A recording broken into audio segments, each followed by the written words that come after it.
These are devotions for people at a social distance. Matthew 21, starting at verse 28, Jesus tells a parable, an amazing parable that we just don't pay enough attention to. A man had two sons. He went to the first and said, "Go and work in the vineyard today." He answered, "I will not." But later he changed his mind and he went. The father went to the second and said the same, and he answered, "I go, sir." But he did not go. Which of the two did the will of his father? Jesus asks. And the answer is obvious, and they say the one who actually went out in the field and worked, right?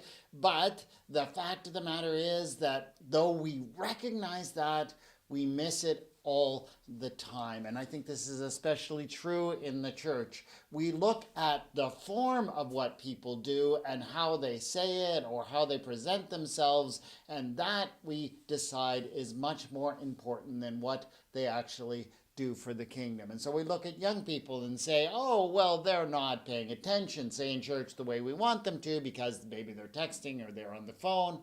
But what they're actually doing is perhaps sharing with other people what they're actually doing and how they're in the church, whereas the people who sit and attend and just look forward and make no disruptive noise would never say a word to anyone else about what they were doing on Sunday morning, right?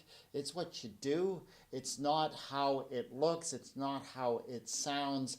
And I just think we need to keep coming back to this parable. And anytime we complain about how someone else is doing someone, just ask ourselves, are we complaining about the presentation or how they look or what they say?